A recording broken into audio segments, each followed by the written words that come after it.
Pria ini bergelantungan di tepi jurang. Ia sudah tidak kuat menahannya lagi. Tapi, ia tidak berani bergerak. Karena ia akan jatuh ke jurang sedalam 100 meter lebih. Batu karang di dasar jurang sangat tajam. Ia pasti mati. Tiba-tiba ia mulai menghitung.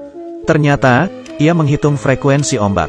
Bila mendarat di air, mungkin ia akan selamat. Tapi, kalau gagal, ia pasti mati.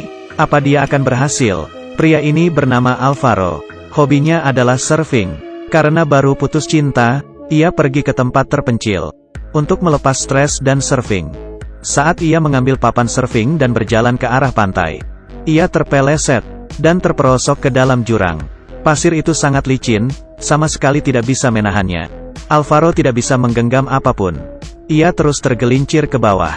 Ia mencoba menundukkan muka, baru bisa berhenti. Saat ia mendongak ke atas untuk bernapas lagi, ia tergelincir dengan cepat. Ia membenamkan kepalanya di pasir lagi. Saat ini, HP-nya berbunyi. Bila ia mengangkatnya, pasti akan diselamatkan. Ia mengangkat tangan kanannya, tapi tubuhnya mulai tergelincir. Ia mencoba meraih tasnya dengan tangan kiri sekarang. Baru saja meraih HP-nya, ia tergelincir lagi. Sekarang ia berada di pinggir jurang. Untung saja ia tersangkut. Berkat bantuan tangan dan kakinya, batu karang di bawah sangat tajam. Kalau ia terjun, sudah pasti mati. Tapi, kalau begini terus, ia masih aman. Tapi, kekuatan seseorang ada batasnya. Paling lama setengah jam, sebelum ia menyerah. Tapi, Alvaro berusaha tenang dan mulai menghitung. Ia menghitung waktu ombak datang. Saat ombak besar datang, ia mungkin bisa selamat. Akhirnya ia nekat melepas tangannya dan lompat. Meski berhasil jatuh di air, tapi karena ia terjun dari ketinggian, ia tetap menabrak karang. Alvaro berusaha mengapung.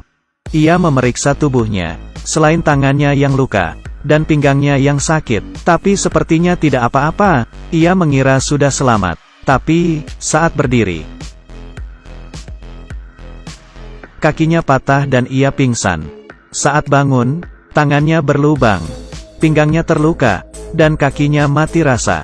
Saat membuka tas untuk menelepon bantuan, ternyata HP-nya sudah terendam air dan rusak. Di tasnya masih ada sebuah buku. Tapi, yang ia butuhkan sekarang adalah makanan.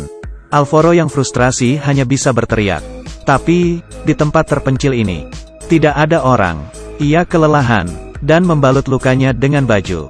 Ia berbaring dan ketiduran lagi. Saat bangun lagi, hari sudah malam. Alvaro berpikir ini bukan solusi. Ia mencoba berenang ke pantai.